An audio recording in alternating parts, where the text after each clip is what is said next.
Baik, selamat siang mahasiswa semuanya.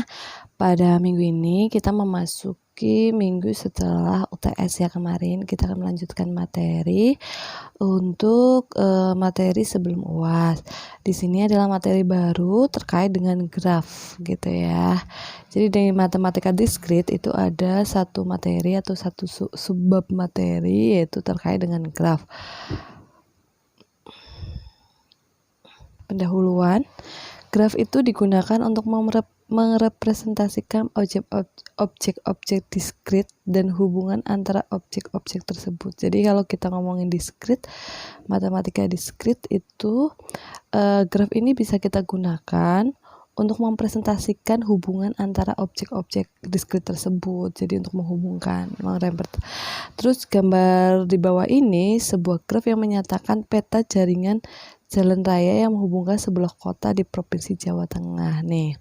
Jadi di sini di bawah kalian bisa lihat ini adalah sebuah graf di mana graf ini adalah menghubungkan antara kota-kota yang ada di Provinsi Jawa Tengah. Jadi kalau misalkan kita mau melihat jalan ya, apakah antara Rembang, Blora, Sragen, Solo, Sukoharjo itu ada sebuah jalan gitu, ada yang dihubungkan gini. Kalau kita lihat berarti dari Sragen ke Sukoharjo itu tidak bisa langsung. Kalau kita lihat kan ada, tapi di situ tidak ada garisnya. Berarti ini membuktikan bahwa untuk bisa ke Sukoharjo itu harus melewati Solo baru ke Sukoharjo baru ke Wonogiri. Nggak bisa Sragen langsung Sukoharjo atau langsung Wonogiri, harus melewati Solo dulu seperti itu. Terus juga di sini kalau mau ke kemana ya? Kalau mau ke Temanggung dari Boyolali itu bisa melewati Solo Tigo, bisa melewati Magelang, baru ke Temanggung begitu. Jadi cari jarak yang terdekat juga bisa. Kalau kita lihat seperti ini, gambar peta atau jalanan dari kota ke kota provinsi, kota-kota di Provinsi Jawa Tengah itu kita bisa melihat ya lewat mana nih yang lebih dekat atau lebih jauh. Biasanya graf ini kalau dalam peta atau suatu Google Map ya bisa juga yaitu untuk mencari jarak terdekat gitu. Kalau kita mau ke suatu tempat itu menggunakan konsep dari graf itu sendiri, karena graf itu sendiri adalah konsepnya untuk menghubungkan objek-objek yang saling berhubungan secara diskrit seperti itu. Paham ya? Jadi itu secara garis besarnya seperti itu. Jadi satu fungsinya itu adalah bisa untuk menghubungkan satu titik-titik lain, seperti untuk menghubungkan jalanan dari suatu kota ke kota lain. Ya, itu yang biasanya pada Google Map digunakan, konsepnya adalah graf begitu. Sejarah graf. Jadi graf itu sendiri itu ada sejarahnya. Apa itu ya sejarahnya gitu? Masalah jembatan Koningsberg pada tahun 1736. Pada tahun itu ada sejarahnya, yaitu sejarah jembatan Koningsberg. Gambar masalah jembatan Koningsberg ini kita lihat di sini ada suatu seperti apa sih ini hubungan-hubungan ya, seperti hubungan.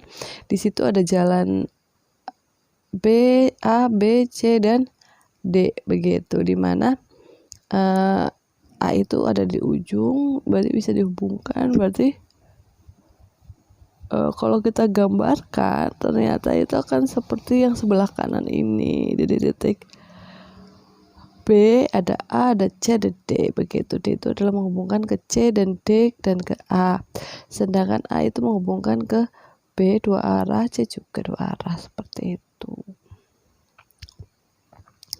Graf yang mempresentasikan jembatan Koningsberg adalah simpul. Jadi di sini ada dua, pada jembatan itu ada graf itu mempresentasikan dalam jembatan Koningsberg itu ada dua, yaitu simpul vertex itu menyatakan daratannya, sedangkan sisi atau edge itu adalah menyatakan jembatannya. Jadi kalau titik-titiknya itu yang menyatakan daratan, simpulnya itu yang menyatakan daratan ya. Sedangkan sisinya jalanannya itu yang menyatakan jembatannya gitu, garisnya. Jadi yang namanya simpul itu adalah yang titik A, titik B, titik C, titik D. Sedangkan kalau sisinya itu adalah garis-garis yang menghubungkan antara titik A ke titik B, titik A ke titik C, titik A ke titik D, itu adalah sisi atau edge gitu. Kalau simpulnya adalah titiknya itu sendiri yang menyatakan adalah daratan, sedangkan kalau sisi itu yang menyatakan jembatan. Bisakah melalui setiap jembatan tepat sekali dan kembali lagi ke tempat semula? Gitu kan, ada pertanyaan, apakah kita bisa melewati jembatan itu dan bisa kembali ke tempat semula?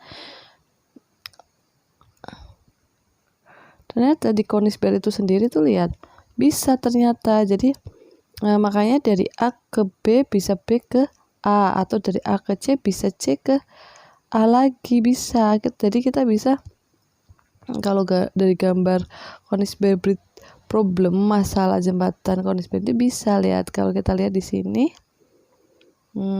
gitu ya,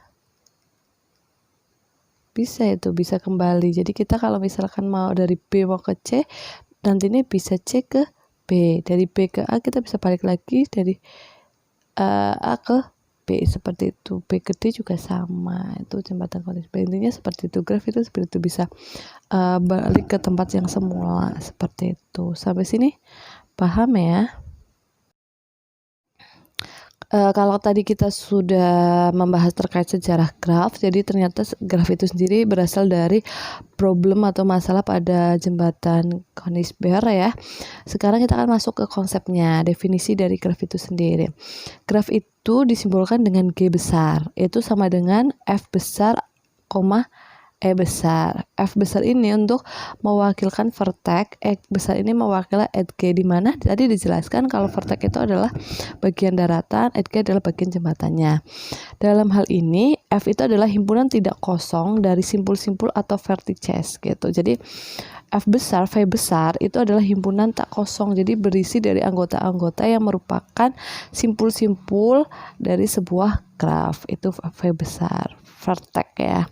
Kalau edge atau himpunan sisi itu yang menghubungkan sepasang simpul, jadi dari satu simpul ke simpul lain akan dihubungkan suatu jembatan atau suatu garis, itu yang disebut dengan sisi atau edge. Itu juga disimbolkan dengan E besar, itu adalah suatu himpunan sisi-sisi yang menghubungkan sepasang simpul. Jadi ada E1 kecil, E kecil 1, E kecil 2 sampai EN gitu. Banyaknya tergantung dari gambar grafnya nanti begitu. Vertexnya juga sama, V1 sampai FN itu tergantung dari banyaknya vertex atau simpul dari suatu graf tersebut. Nah, misalkan nih di sini ada contoh untuk G1 itu adalah graf sederhana, G2 adalah graf ganda, dan gambar ketiga atau C adalah graf semu begitu.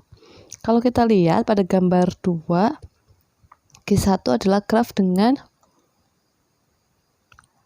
G1 adalah graf sederhana ya, itu vertexnya itu ada 4, yaitu 1, 2, 3, 4.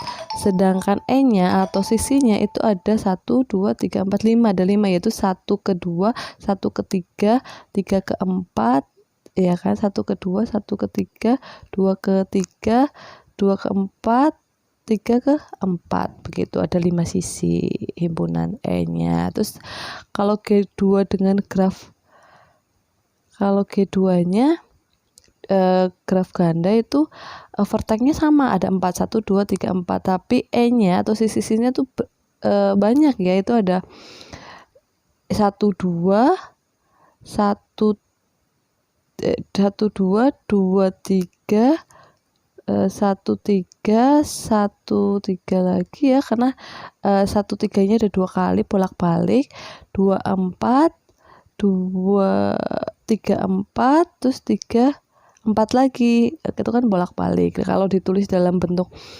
E-nya, sisinya itu adalah E1, E2, E3, E4, E5, E6, E7, ada 7, betul ya, ada sisinya ada 7 kalau untuk G2. Untuk G3 itu vertexnya sama, ada 4, 1, 2, 3, 4, sedangkan E-nya atau sisinya itu ada 8, ada tambahan lagi. Untuk G2 ke G3 itu adalah 3 ke 3, yaitu E8 nih ya, yang ini nih, yang ini nih, yang lingkaran ini nih, yang bentuk sisi lingkaran ini nih ya, begitu. Maka ada 8 sisi, ditambah dengan G2 ditambah 1 lagi, 3 ke 3 atau E8 begitu. Ini ada tambahan, itu adalah graf semu kalau dengan contohnya. Begitu, itu cara menentukan vertex dan E besar atau edges atau sisi begitu, simpul dan sisinya begitu. Itu cara menentukan simpul dan sisi pada sebuah vertex. Terus selanjutnya pada gambar G1, G2, G3 sama ya, masih yang tadi itu. Pada G2 itu sisinya itu ada E3 dan E4. Kalau kita lihat E3 E4 itu sama ya, dinamakan sisi ganda multi edge atau parallel edge karena kan mereka sama, meskipun berbeda tapi mereka sama. Bisa dari 1 ke 3, bisa dari 3 ke 1 begitu kan. Itu disebut dengan sisi ganda atau multi edge atau parallel edge karena kedua sisi ini menghubungkan dua buah simpul yang sama, yaitu simpul 1 dan simpul 3. Iya gitu. Kenapa sisi itu dikarenakan simpul ganda? Karena simpul itu menghubungkan vertex yang sama, yaitu vertex 1 dan vertex 3 atau simpul 1 dengan simpul 2. Sedangkan kalau yang G3 itu ada E ya, itu adalah disebut dengan gelang atau kalang atau loop karena ia menghubungkan suatu simpul dengan simpul yang sama, berakhir pada simpul yang sama. Jadi dari 3 ke 3 lagi gitu. Kalau yang tadi yang sisi ganda itu kan dari simpul A ke simpul B gitu, sama bolak-baliknya sama. Kalau ini hanya satu simpul, dia akan kembali berakhir pada simpul yang sama. Begitu, itu disebut dengan gelang atau loop atau kalang, seperti itu. Jadi contohnya adalah sisi E8 3 ke 3 begitu. Begitu, yaitu untuk menentukan yang disebut dengan sisi ya. Jadi ada sisi ganda, ada sisi loop begitu. Itu bedanya. Kalau yang menghubungkan biasa itu ya sisi biasa, seperti itu. Paham ya sampai sini ya? Oke, selanjutnya terkait dengan jenis-jenis graf. Ternyata graf itu sendiri ada beberapa jenis, yaitu berdasarkan pada tidaknya gelang atau sisi ganda pada suatu graf. Jadi berdasarkan dari tadi adanya sisi ganda atau sisi gelang pada suatu graf, itu yang membedakan jenis-jenis graf. Maka digolongkan menjadi dua jenis, graf sederhana dan graf tak sederhana. Kalau graf sederhana, nama lainnya ada simple graph. Itu ada graf yang tidak mempunyai gelang maupun sisi ganda, dinamakan graf sederhana. Jadi kalau ada graf cuma ada sisi-sisi yang menghubungkan simpul-simpul tanpa adanya sisi gelang ataupun sisi ganda, berarti itu disebut dengan graf sederhana. Sedangkan satunya itu adalah graf tak sederhana. Itu jika graf itu mengandung sisi ganda dan gelang dinamakan dengan graf sederhana. Jadi di sini contohnya kalau dalam gambar tadi itu G2 dan G3. Kalau graf sederhana disebut G1. Jadi kalau suatu graf mengandung sisi ganda atau sisi gelang atau loop, itu disebut dengan graf sederhana atau unsimple graph begitu. Contohnya ya di situ adalah G2 dan G3 begitu. Kalau itu tadi berdasarkan dari adanya sisi ganda dan sisi gelang. Kalau berdasarkan orientasi arah pada sisi, mas secara umum kan dibedakan menjadi dua. Kalau berdasarkan iri arah sisinya ya, jadi nanti suatu sisi dalam suatu graf itu juga bisa diarah, misalkan dari 1 ke 3 itu dikasih tanda panah, atau dari 3 ke 1 seperti itu. Jadi graf tak berarah atau graf berarah. Kalau graf yang sisinya tidak mempunyai orientasi arah disebut dengan graf tak arah. Contohnya yang tadi ya, G1, G2, G3 itu kan sisi-sisinya masih cuma menghubungkan satu simpul ke simpul yang lain. Maka 3 buah graf pada gambar 2 adalah graf tak berarah karena sisi-sisinya itu tidak ada arahnya, cuma intinya menghubungkan dua simpul atau vertex seperti itu. Sedangkan yang kedua itu adalah graf berarah. Itu graf yang setiap sisinya itu diberikan orientasi arah, disebut sebagai graf berarah. Dua buah graf pada gambar 3 adalah graf berarah. Jadi contohnya pada graf berarah itu pasti sisinya itu ada arahnya, ada tanda panahnya, itu yang disebut dengan graf berarah. Contohnya di mana nih? Contohnya pada gambar 3 nih, lihat. Pada gambar 3 ini terlihat bahwa G4 dan G5 itu adalah graf berarah dan graf ganda berarah begitu. Nah, kalau graf berarah itu ya contohnya yang G4 itu, yang A itu ada arah dari 1 ke 2, dari 2 ke 3 itu 2 ke 1 itu ada arahnya gitu loh. Arahnya dari 3 ke 1 itu kita tidak bisa mengatakan dari 1 ke 3 karena arah panahnya adalah dari vertex 3 ke 1, terus 2 ke 3, 4 ke 3. Itu nulisnya harus sesuai ya. Sedangkan yang B itu kan semua berarah. Begitu, beda lagi. Gitu. Ada arahnya sendiri. Kalau yang B itu disebut graf ganda berarah karena satu sisi itu arahnya ada dua, bisa ke atas bisa ke bawah. Jadi yang kita lihat itu dari satu bisa ke tiga, bisa tiga ke satu. Kalau yang satu kan cuma satu arah.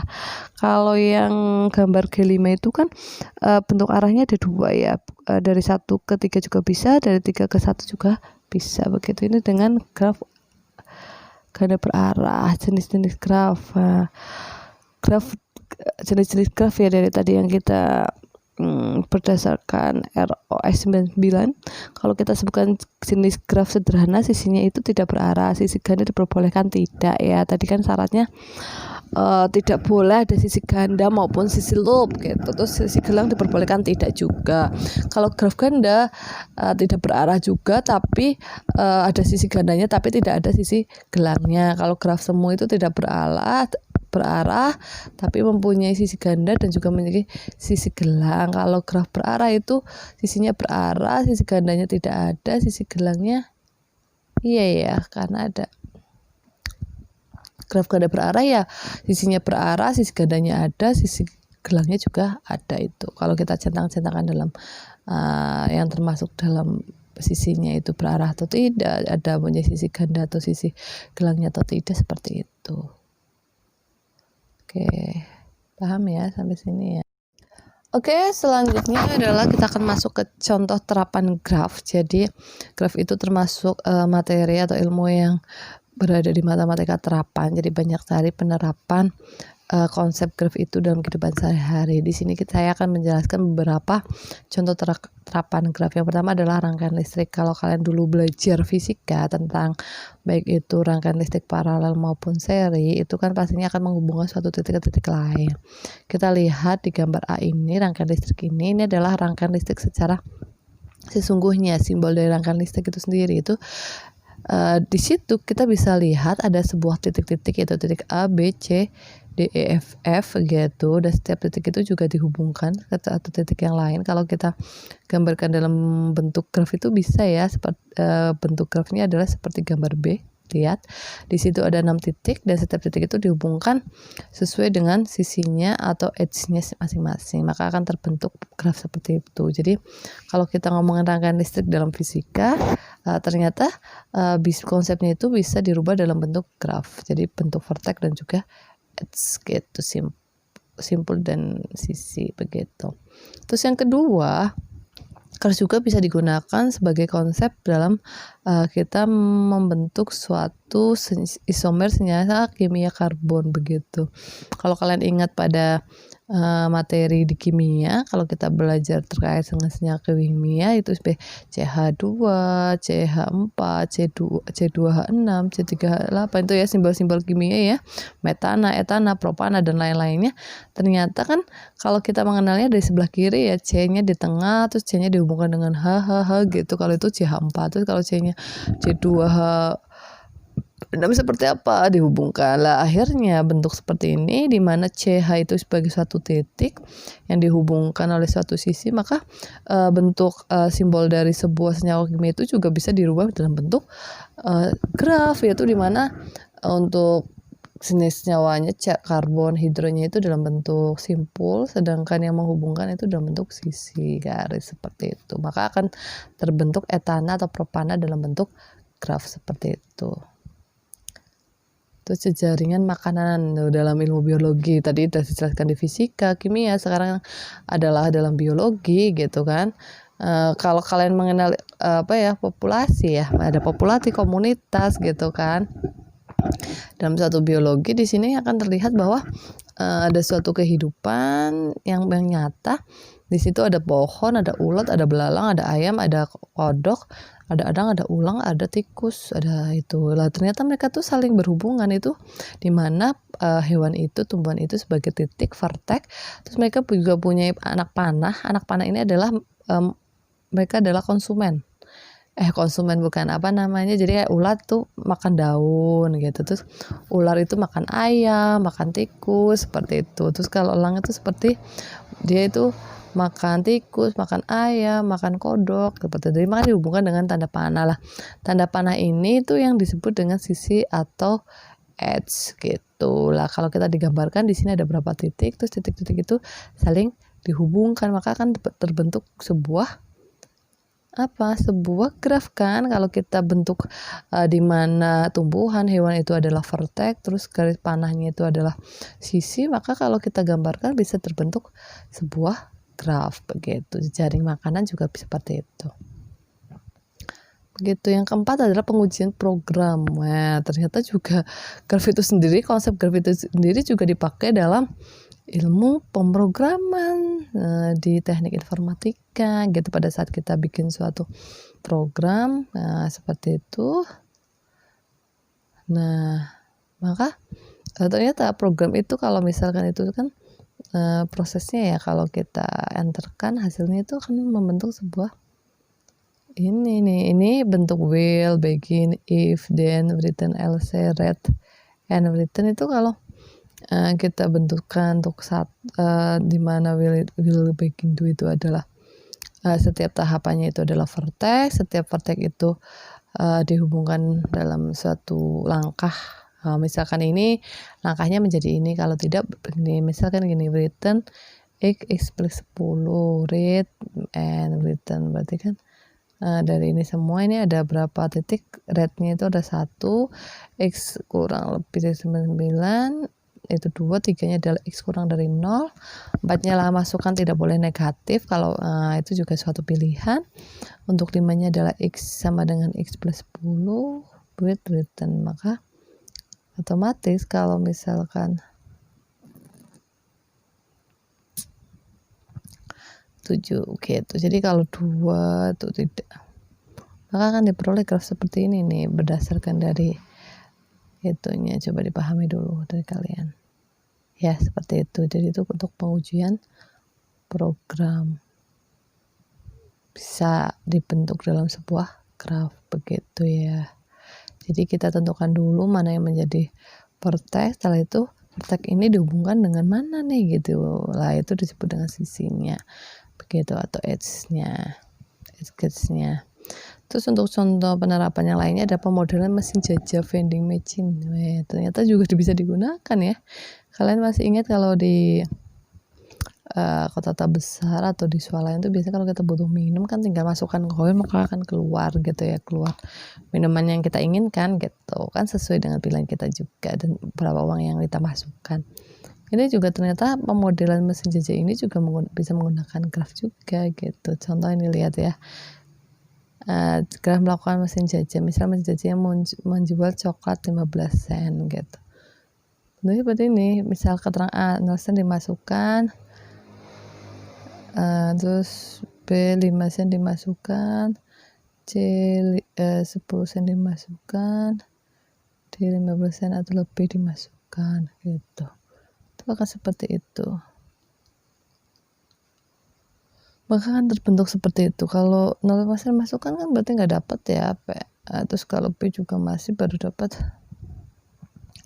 baru akan muncul tuh kalau memang itu uang yang dimasukkan 15 sen atau lebih dimasukkan yang D itu. Makanya seperti itu. Jadi kalau yang P itu 5 sen maka harus ada 5, 10 kan, itu baru bisa gede. Lihat ya.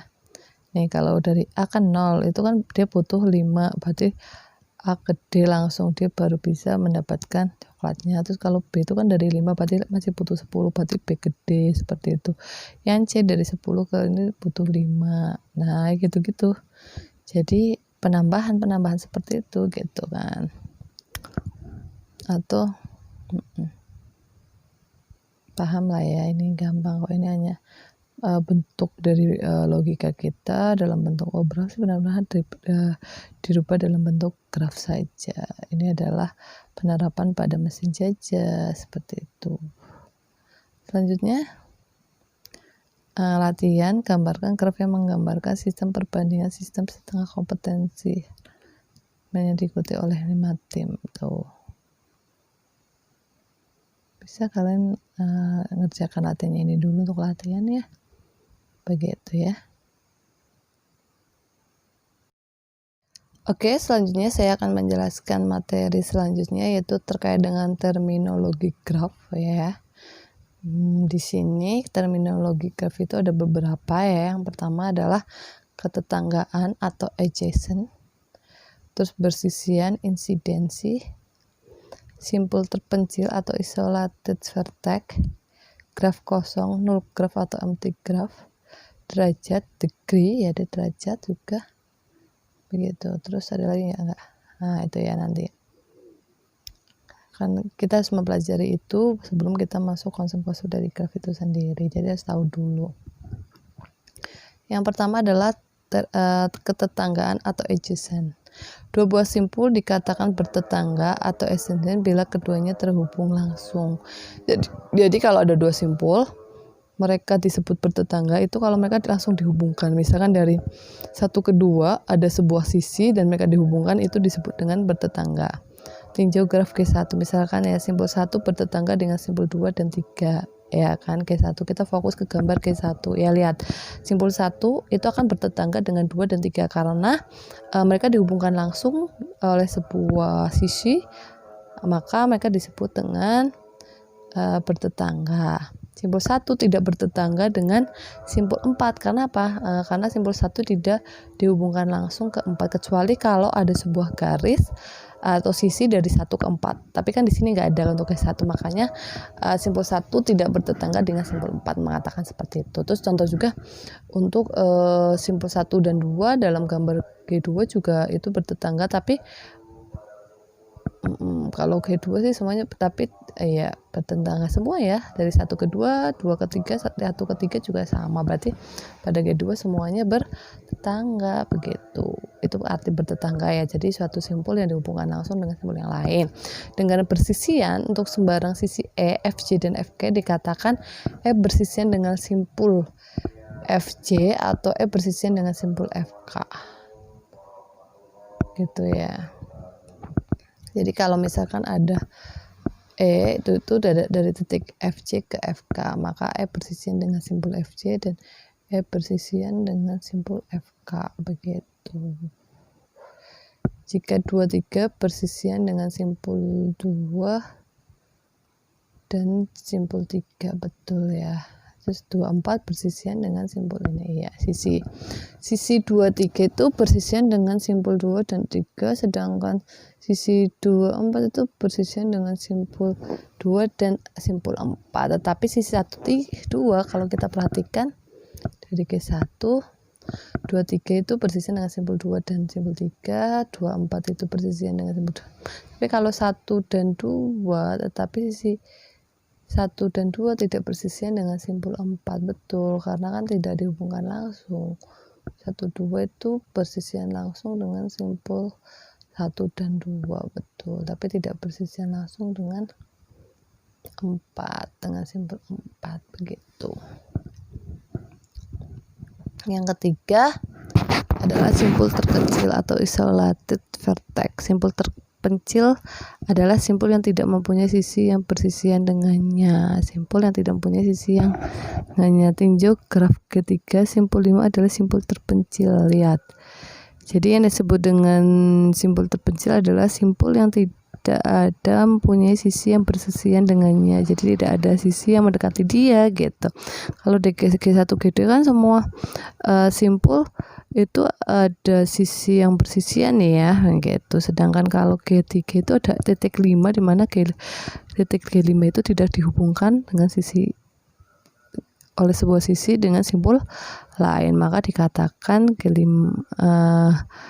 titik vertex 5 itu sisi simpul terpencil begitu. Pahami sampai sini ya. Terus graf kosong, null graf atau M3 graf yang himpunan sisinya merupakan himpunan kosong. Graf kosong itu jika sisinya itu juga merupakan himpunan kosong. E besarnya itu EJ-nya adalah himpunan kosong, jadi tidak punya sisi. Contohnya itu hanya ada vertex tapi tidak ada sisi yang menghubungkan antara satu vertex ke vertex yang lain, itu disebut dengan graf kosong. Terus kalau derajat itu adalah jumlah sisi yang bersisian dengan simpul tersebut begitu. Jadi kalau yang disebut dengan derajat itu adalah banyaknya sisi yang bersisian dengan vertex tersebut atau simpul tersebut. Misalkan pada G1 ya, kita perhatikan G1 itu kan kalau kita punya D1, banyaknya D1 itu sama dengan D4, itu banyaknya sisi yang bersisian simpulnya itu ada berapa itu, ada berapa sisi untuk vertex 1 itu ada 2 ya, yaitu 1 ke 2, 1 ke 3, berarti ada 2. 4 juga sama, kalau D2 dan D3 itu ada 3 karena ada 2 ke 1, 2 ke 4, 2 ke 3, 3 ke 1, 3 ke 4, 3 ke 2, ada 3. Itu banyaknya derajat, itu disebut dengan derajat atau degree, banyaknya sisi yang bersisian dengan simbol tersebut. Begitu kalau tinjau G3 D5 banyaknya derajat titik 5 1 ya, N0 ya, nggak ada ya,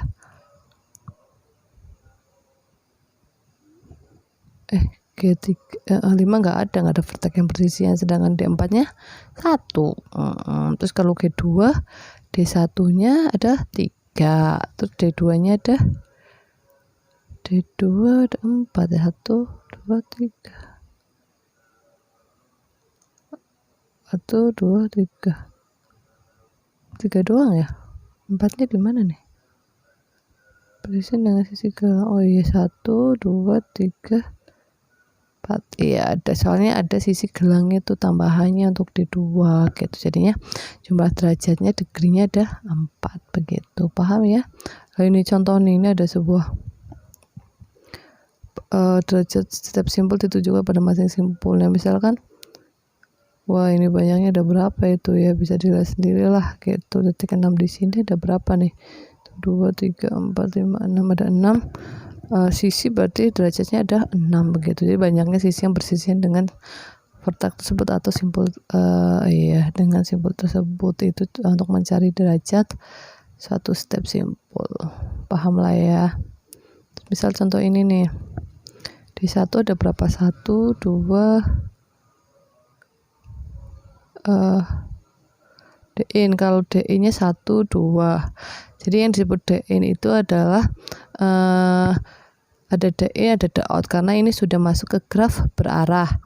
Kalau D-in itu adalah sisi yang arahnya masuk ke dalam vertex tersebut. Kalau D-out itu adalah sisi yang arahnya keluar dari vertex tersebut, simbol tersebut. Jadi kalau kita lihat derajat dari 1, yang in yang masuk itu ada berapa ya, dari 3 ke 1, dari 2 ke 1 ada 2, outnya berarti dari 1 ke 2 ada 1, D-in 2 nya ada berapa, D-in 2 nya 1 doang, 1 2 2, terus outnya ada 1 2 3, ada 3 begitu ya. Terus D-in 3 nya 1 2 ada 2, terus outnya ada 1 ya, yaitu dari 3 ke 1. D-in 4 nya 1 aja, D-outnya ada 3 ya, 1 aja dari 2 ke 4. Kalau yang outnya 4 ke 3, 4 ke 2, 4 ke 2 aja, berarti 2. Begitu ya, jadi untuk mencari derajat in, derajat out gitu. Jadi tergantung dari arah panahnya. Kalau in itu yang masuk ke arahnya masuk ke dalam vertex tersebut, kalau out itu yang keluar dari vertex tersebut. Begitu. Paham ya sampai sini ya? Setelah kita memahami hal-hal terkait dengan graf gitu tadi, terkait dengan terminologi graf, kita akan masuk ke lema gitu ya, lema graf. Yaitu di sini lema jabat tangan. Jadi pada saat kita berjabat tangan itu kan saling berhubungan ya, dari satu tangan yang lain gitu. Jumlah derajat sebuah simpul pada suatu graf adalah genap, yaitu 2 kali jumlah sisi pada graf tersebut. Karena kan kalau jabat tangan kan saling, berarti 2 kalinya derajatnya. Jadi dengan kata lain, jika G graf VE maka jumlah dari derajat V sama dengan 2 kali banyaknya sisi. Begitu, banyaknya derajat pada suatu simpul adalah 2 kali banyaknya sisi. Tinjau graf G1, derajat 1 tambah derajat 2 tambah derajat 3 tambah derajat 4 kan. Jadi banyaknya derajat pada setiap simpul dijumlahkan, setelah itu kita kalikan dengan 2, itu yang disebut dengan jabat tangan. Graf 2 juga sama, dijumlahkan terus dikalikan dengan 2. Graf 3 juga sama, lihat ya. Jadi kalau D1 derajatnya ada 2, D2 kita tinjau graf G1 dulu. Untuk D1 ada 2, D2 ada 3, derajat 2, derajat vertex 3 ada 3, derajat 4 ada 2, dijumlahkan semuanya 10, maka jumlah lemma jabat tangan ada 2 dikalikan banyaknya derajat, banyaknya sisi, berarti 2 kali 5 jumlah sisi ya. Kan itu caranya. Jadi kita bisa menjumlahkan banyaknya derajat atau 2 kali banyaknya sisi saja gitu. Jadi salah satu aja. Yang tinjauan graf G2 juga sama, lihat tuh D1 nya ada 3, D2 nya ada 3 juga, D3 nya ada 4, dijumlahkan 10. Sedangkan kalau menggunakan banyaknya jumlah sisi ada berapa jumlah sisinya? Ada 5, berarti dikalikan 2, 10 sama aja.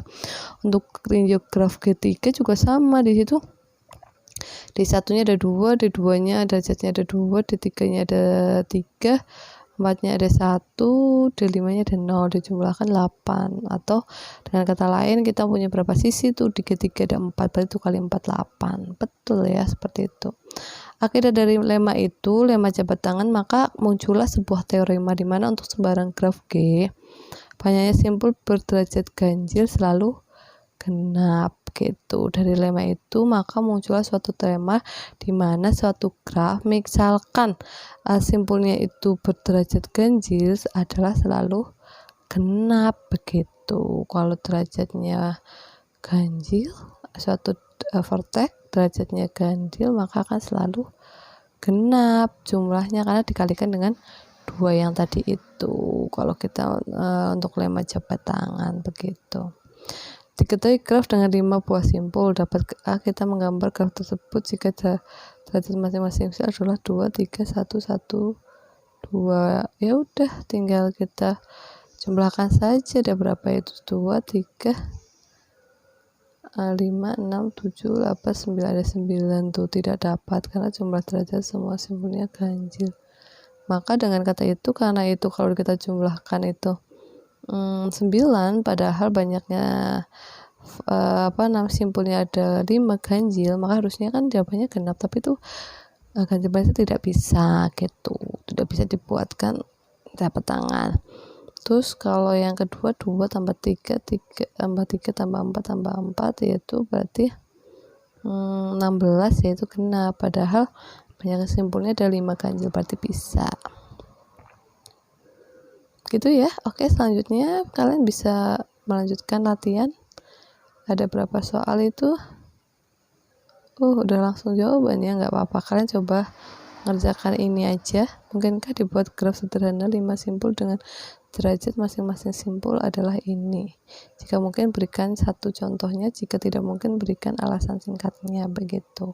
Jadi kalau mungkin ya kalian gambarkan tuh grafnya, kalau tidak mungkin ya berikan alasannya kenapa kok nggak bisa digambar simpulnya, seperti itu ya. Itu ada 4 soal, bisa kalian coba dulu.